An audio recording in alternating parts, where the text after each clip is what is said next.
So, death metal is certainly not my favorite genre. I mean, it's just hard to get into, you know? It's a little unwelcoming to beginners. I don't know why, but I'm sure anyone who's heard even a little bit of death metal kind of gets what I'm saying. Let me out, please! Please! Stay back! Stay away from me! So, with that fact out of the way, I'm gonna go listen to 20 classic death metal albums to either learn to love the genre or learn to stay the hell away. I'm hoping for the former, but judging via the lyrics, I wouldn't be shocked by the latter either. Just a few ground rules for today. I'm only going to be doing one album per artist, and more importantly, the order in which I cover the albums will kind of be corresponding to heaviness instead of preference. So, the first album I'll talk about will probably be the least heavy of the day, and the last one I talk about will be damn near unlistenable. But that's the joy of death metal, and overall, there's pretty much joy to be found in all the albums I talk about today, nonetheless. So without further ado, I hate wasting time on the intro.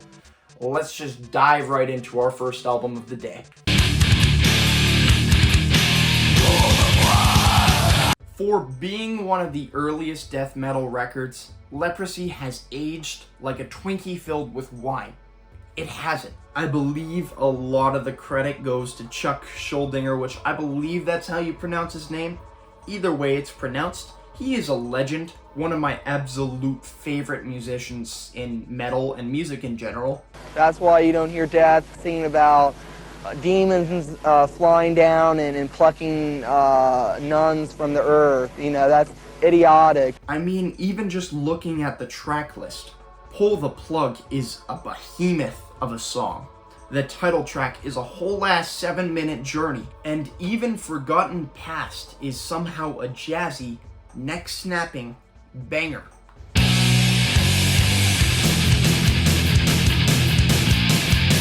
There's not a bad track on Leprosy. That, combined with the phenomenal production, exceptional pacing, crunchy guitar work, and all of it being done by the handsomest boy in death metal, Chuck Schuldiner himself, and you've got yourself a banger on your hands. That's why Leprosy is an absolute death metal classic. It's called Pull the Plug!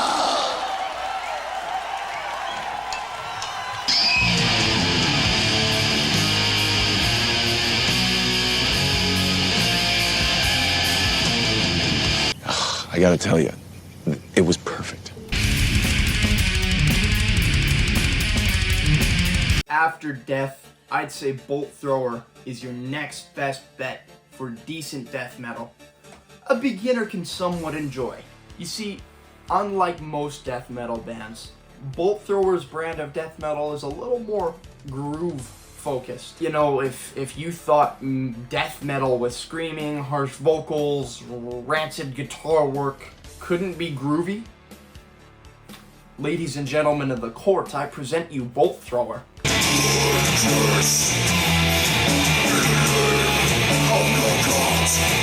When it comes to highlights for this album, I don't have any. The whole album is the highlight. So, if you need an album to groove to, don't choose this one. But, if you need a death metal album to groove to, there's not a better choice than Bolt Thrower's The Fourth Crusade. The only other scenario where you really need to listen to this album is if you were part of a 18th century naval warfare battle. But why the hell would you be part of that?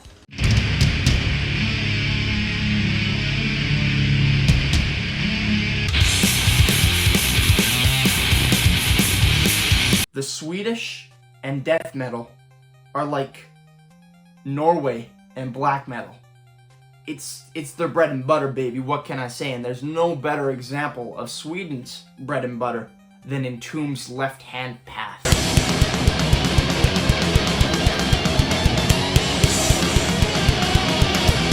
I mean, for starters, it's not trying to completely blow you away. It's not trying to impress you with guitar wankery. It's not trying to overload you with heaviness. Left Hand Path just wants to be a solid, fun death metal album. The vocals are a little rough around the edges, but it's death metal. For any genre in the world, this would be the one it fits for, and it does indeed fit Entombed.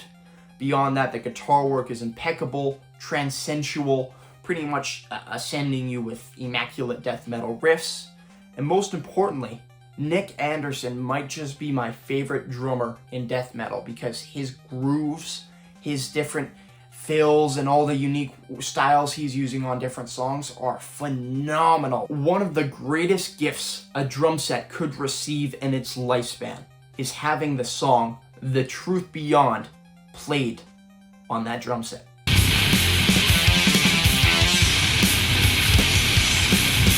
Alright, well, that's one win for Sweden. Here come about 15 more over the course of this video.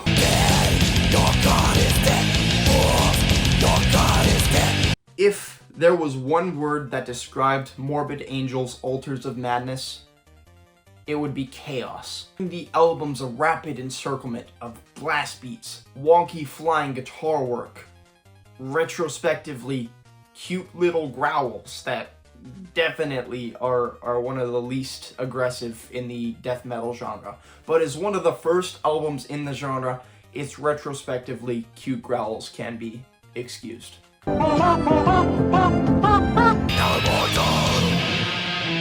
I do feel the album has moments of a little too much repetition. It's a little dragged out, but with those moments, if you wait about 5 seconds, there'll be some new, wonky, chaotic sound that comes out of nowhere and grabs your interest right back again. So the moments that I was bored while listening to this lasted about 3 seconds in each interval, and then I was back to having a blast. Well, yeah, I guess if there was a heaven and hell, I'd rather go to hell because heaven just seems kind of gay. Honestly, it's creme of the crop, and I could see Morbid Angel making classic after classic going forward. A band that made Altars of Madness couldn't make a flop. I mean, they're just masters of their instruments. They'd never make a bad album.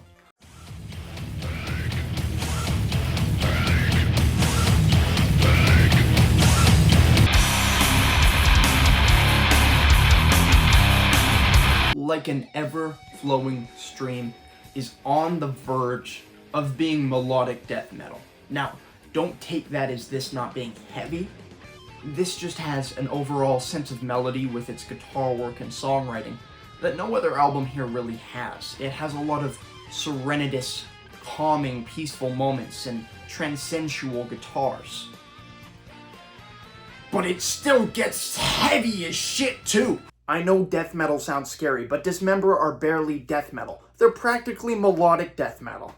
You got nothing to worry about, man. A few moments later.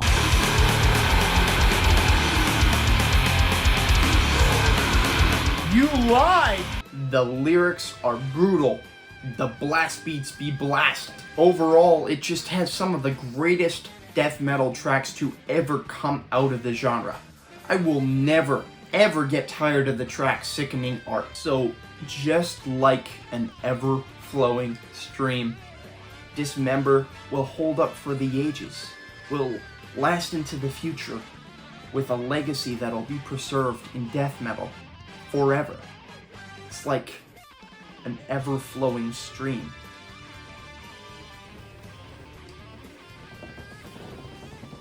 Do you see what I did there?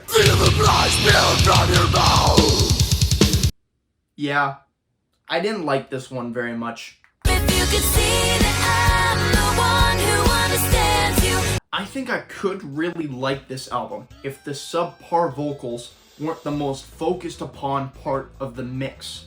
Like, all the instrumentals are buried underneath the subpar vocals, and that just causes me to wonder, like, I don't listen to death metal completely for the screaming. I get into it. I like it. I like the growls, the screams, the blood-curdling, guttural sounds that come out of people's mouths.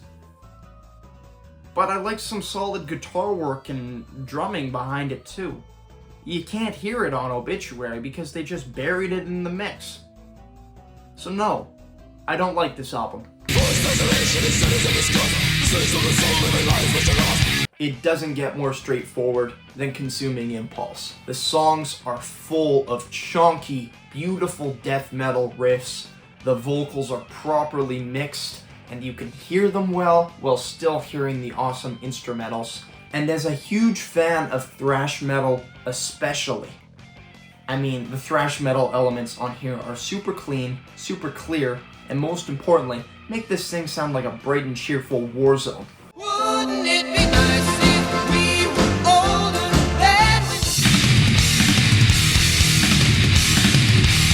than Deify the Master, Echoes of Death, Dehydrated, Out of Body. There are so many top tier bangers on here that honestly I just feel like Pestilence's old catalog is extremely overlooked in terms of death metal, because these are never the first guys to come to mind.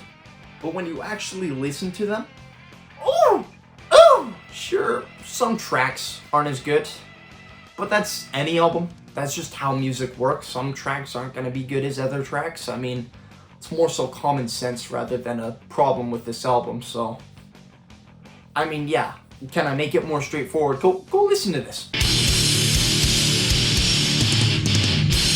Last One on Earth is an excellent showing of some early death doom metal that will totally eradicate your eardrums with prolonged listening. Now, why do I say that? Well, the production on here is flatter than my ass. And when you mix flat production with death metal, that flat production kind of makes a beeline for your eardrums and attempts to rupture it. Because there's no dislocating of the sound. It's all kind of mitigated on one fine line, one fine wall of sound, and that wall of sound is destined to destroy your eardrums.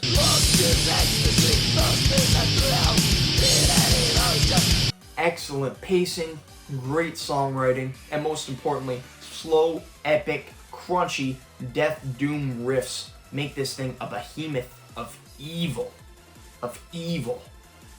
It's good evil. It's evil you want to listen to. It's evil worth rupturing your eardrums over. The Incarnation of Lust and Food for the Ignorant would be my favorites, and the ones I would recommend you check out first before you risk your health listening to the rest of this goddamn masterpiece. I mean, no one can forget the riff off of a Satisfaction like that. Nah. I mean, it's just heavy as shit. Dawn of Possession is nowhere near as interesting as Immolation's later albums, but I hate to break it to you. It's Immolation. It's gonna be phenomenal no matter what album you listen to. That's my favorite. That's my favorite. To be fair to everyone in the audience, I will give you this disclaimer. Immolation is my favorite death metal band. Now, does that mean I'm gonna unfairly glaze them in comparison to their competition? And to that I'll say yes. I mean, the songwriting and the performances on here are just so goddamn tight. The drumming is phenomenal. The guitar tone and the guitar riffs are catchy, fun, evil, pretty much all the sounds you want to hear from a death metal album. Dawn of Possession is death metal mastered. It is a masterpiece of its time. And it's produced like crap. It doesn't sound very good to my eardrums. But again, we can't waste our time focusing on the raw and terrible production of so many of these older albums, because that's just part of the charm. Hell, if I'm gonna attack production of all these albums and stuff, it's just not very fair, because if I ever do a video on black metal, I'm just not gonna like anything. So just trust me when I say, if you can look past raw production and see the beautiful instrumentals, the wonderful performances, the great screaming, pretty much everything else on this album, you're gonna love it. Just, you gotta learn to take it raw sometimes. If I was tasked with giving you the most bare bones, straightforward, down to the line death metal album, I would choose Massacres from Beyond. I mean, it's got solid songwriting, catchy songwriting. I mean, the performances are you know, solid. They're good. They're good. Some of the songs are memorable, some are not. The production's pretty solid. You don't tend to notice the production, and that's a sign of good production. Solid, liquid, and gas. Overall, it's just a really well done record. It's just by far probably the most forgettable one here because nothing really stood out. Like, I was trying to write notes for it when I was listening to it, but it just wasn't doing anything for me. None of the songs really stood out from one another, and like, yeah, it sounded good.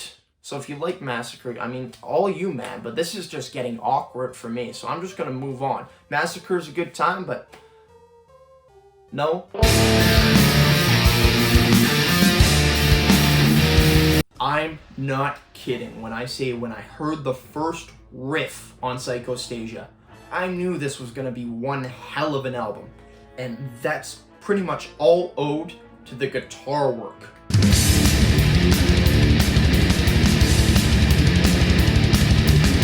If you are a guitar geek, this is the death metal album for you. It's spectacular, phenomenal, excellent. I'm running out of words to describe it as because, honestly, I only really care for the guitar in this album. I kind of tend to tune out the rest because despite everything else being solid,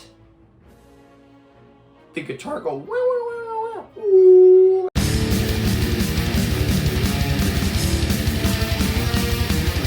Seriously, I mean, all my notes just mention the guitar, so that's all you're gonna get from me. Moving on. If death metal as a whole just isn't satanic enough for you, this should be your stop. The Nocturnal Silence has a core sound that is indeed death metal.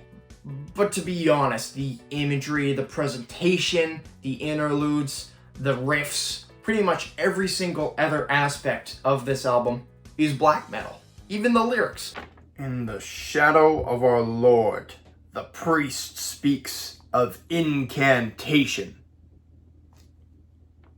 This isn't death metal at all. Where's the guts and blood? And it's great, because I love death metal, and the imagery of black metal is cool, so you put them together, and it makes, like, double cool. Obviously, that's math.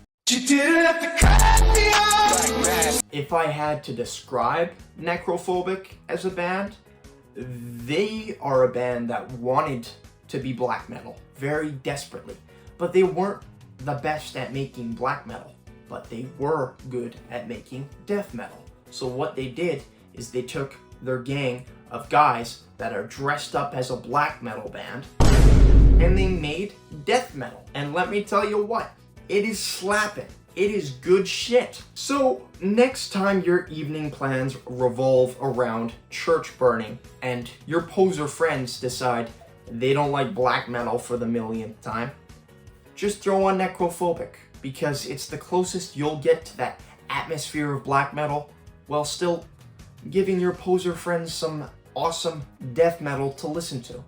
Best of both worlds, baby.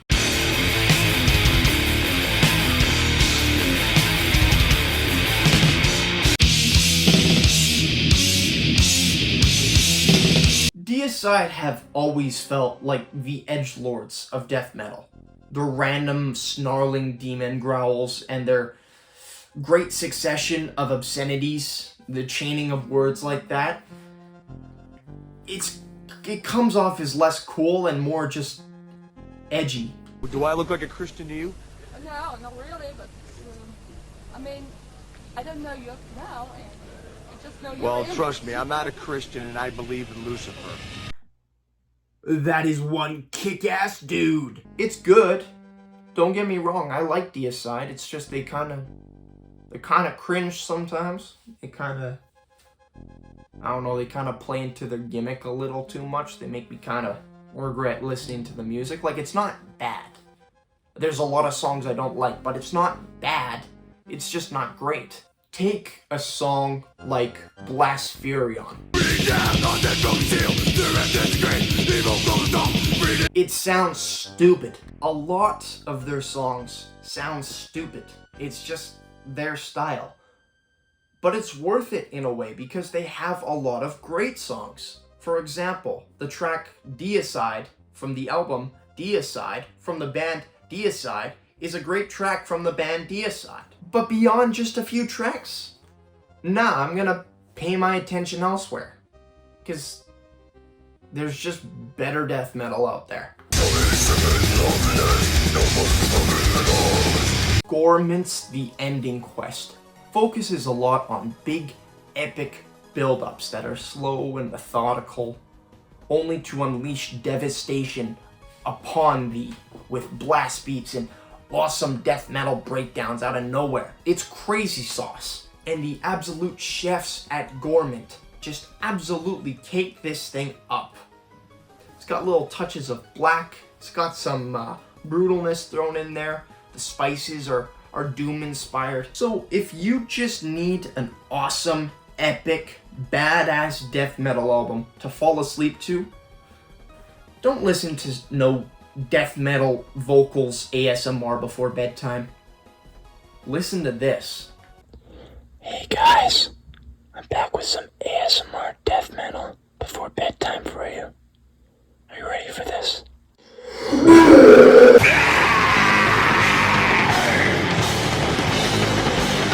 Yeah, now we're starting to veer away from the evil sounding albums. Now they're just sounding filthy. For starters, the instrumentals on Mental Funeral are just brutal and sludgy and slow and just almost disgusting to listen to, and that's the vibe it's going for, so it's great. But still, this is one filthy album. So you shave your head with the same thing you wipe your ass with then, is that what you're saying? Yeah, man, you know this. Yeah. That's true gore grind. It sounds like most of the songs on here were produced through the body of a rotting corpse. That's the kind of general vibe, the aura this album offers, and it's a good time if that's what you're looking for. Necrophiles be damned, you found your album. And even then, with the vocals, it's a combination of low, husky growls and violent belching. And it's symphonic. It comes together in a beautiful sense of melody. The vocals of belching and growling.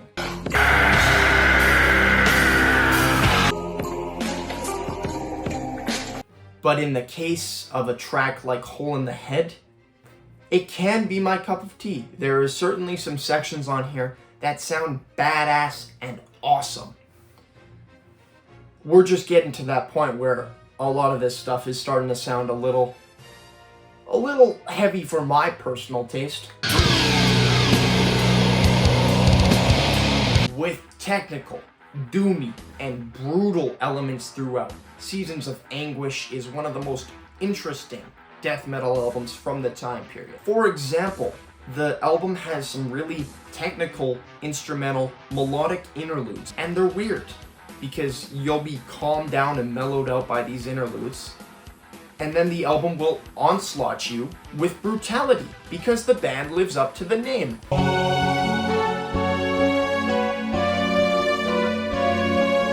Either way though, Screams of Anguish is an excellent time. The interludes combined with the awesome songwriting, the brutal onslaught, the early technical elements that are rapidly unseen around this period of death metal, it leads to a phenomenal product that any death metal fan should check out because, yes, this is definitely one of the less known bands I'm covering today. So, give Brutality and Seasons of Anguish a chance. You just might like it, and if you don't, why would I care? It's Cannibal Corpse. What are you wanting me to say? I mean, yeah, the lyrics are vile, the instrumentals are balls to the walls heavy, and the music in general is just a great, fun, unserious, violent time. That's what Cannibal Corpse is. They're not much more. This is a fun little song about shooting blood from your cock. I mean, I guess for starters, this is Chris Barnes era Cannibal Corpse and not George Fisher, Corpse Grinder himself. Now, some people may think that's a bad thing if the only Chris Barnes you've listened to is 6 Feet Under. I don't blame you. But here, Chris Barnes isn't that bad. He does a really decent job of some really brutal vocals, and he doesn't do any weird vocal gimmicks he's normally used to doing on future products. Here, it's a fine performance. It's not Corpse Grinder, but it's acceptable. It leads to absolutely classic songs like Hammer Smashed Face and I Come Blood being legendary. Absolutely legendary. And that part of that goes to the vocal performance, part of that goes to the band for just trying to deliver the heaviest possible music at the time period, and for the most part, they certainly succeeded to some extent.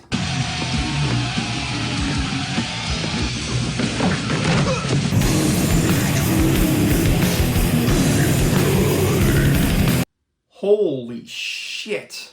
I know this one is heavy, because I can't even tell what the album cover is supposed to be at this point. Slow, agonizing, doomy riffs, balls to the walls, blast beats, incomprehensible, dark and deep growls.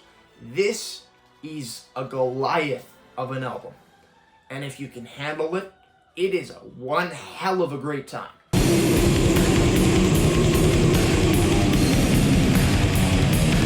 Now, beyond that, some of the tracks can definitely slow down the album a little too much for my tastes, but that's just because I'm a weirdo who only likes music go fast, you know? I can get behind some doom, but this album gets real freaking doomy, man, real freaking quick, so just keep that in mind. If your next death metal session just needs a dash of doom, onward to Golgotha. Onward to Golgotha is the way to go. What a stupid album title. Effigy of the Forgotten? Really? More like Effigy of the Remembered, because this is awesome. Oh, brother, this guy stinks! According to a lot of sources, this is probably the first real brutal death metal album. That's not me describing this album as brutal. That's me saying this album is part of the death metal subgenre, brutal death metal. And yes, that subgenre is very brutal, and yes, this album is also very, very brutal. I want more brains! And even then, in the world of brutal death metal, this is still one of the most accessible albums. This is still pretty easy to get into compared to most brutal death. But trust in the fact that 99% of the world's population will look at you like you're sadistic for listening to this, and that's okay, because us 1% are gonna love the shit out of this stuff. So yeah, after you listen to pretty much every other album I've discussed today, give Effigy of the Forgotten a chance. It's an exceptional time. It's probably my favorite album we've discussed today. And I'm not going to be discussing anything heavier. From this time period, I don't think there is anything heavier. So give it a shot. Because, I mean, yeah, this will absolutely just bust your balls open like no other album could today.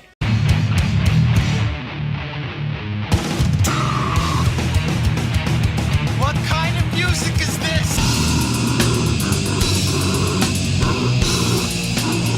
Holy shit, it got heavier.